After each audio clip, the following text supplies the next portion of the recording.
Welcome back to another episode of Write Like You Mean It, where we have been discussing the essential qualities of a process analysis essay.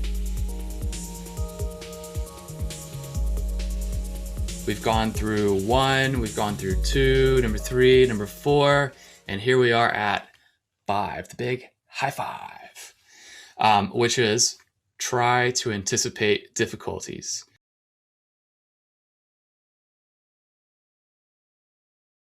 Now, we're on a very strong current of segue, if I could say that. I don't know. Kind of makes sense. At least right now it does. Current of segue coming from the previous quality, which was be sure the process is complete. And a large part of our discussion there had us really think about what our readers are seeing and experiencing when going through our work, when trying to actually enact the steps of the process that we lay down for them, that we lay out for them, even before like a proofreader gets there, one of your friends or family members or something. You can kind of go out of your body, man.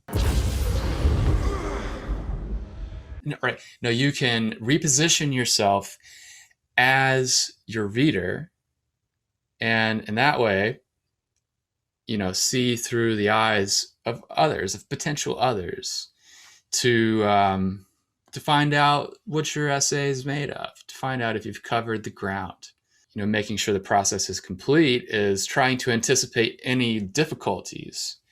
You don't want their steady going to be interrupted by something gone wrong. So how do you do that? First, warn the reader in advance if a notably tough step is coming up. Give them a little announcement that say like, now comes the hard part. And then whatever step that is, give to them after that. Or you could also say, the next step is a bit tricky. Let them know that you might require a little bit extra focus here, just to make sure you don't gum it up, right? You have all the rights for your style in your composition. So however you choose to convey that a notably tough step is coming up is up to you. You can try a few of these that I've given you here. The now comes the hard part, or the next step is a bit tricky, or be extremely careful here, or don't forget to blah, blah, blah, whatever. There's tons and tons of ways. So after we first warn the reader if notably tough steps are coming up, then we want to advise the reader of what can be done to make the process easier or more pleasant. I mean, like you are an insider. You're an insider in this whole process thing. And you have an insider's information.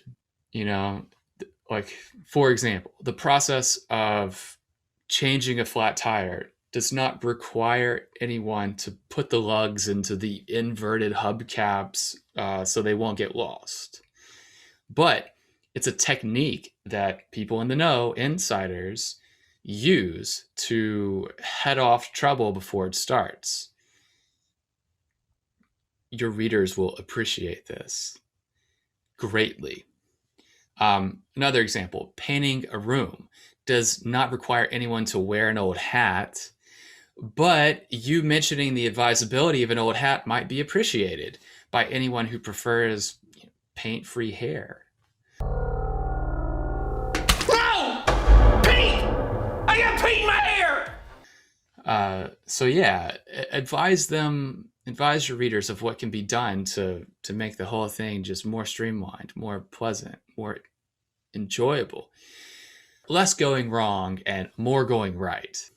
All right then, so a quick recap. First, we gave them a heads up. Second, we gave them some advice. Now, what do we do? Number 3, we tell them what to do if something goes wrong. Dang it, I've gummed it up. I mean, that wasn't part of the instructions, obviously. But what do? I'm in trouble here. Oh, Look at this. This nice gentleman has written me an escape. Just got to check it out. Be the nice, gentle person. That's really awkward. Yeah, tell them what to do if something goes wrong. But you don't want to terrify your reader either, you know?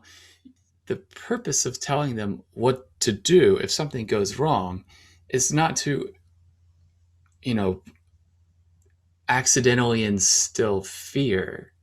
I mean, you don't want to have them so paranoid they're thinking that if they try and change their flat tire, they're going to get Donnie Darko'd out of the sky or Final Destination with a vlog in the face. No, guide them out of potential scenarios. Walk them through what can go wrong. It's kind of like that, you know, Christmas Carol. You don't want to create a Scrooge and you don't want to be Scrooge yourself, right? So do what you can to transform yourself into a more sympathetic character. Reposition your self as writer into self as reader. Lend yourself a helping hand by lending yourself to another self and imagining a scenario in which a helping hand might be needed to get out of a pit. You know, you don't want to leave any pitfalls. What have we learned then? Be frank about any common foul-ups, but be reasonably frank. And number 5, try to anticipate difficulties. Thanks for tuning in. See you next time.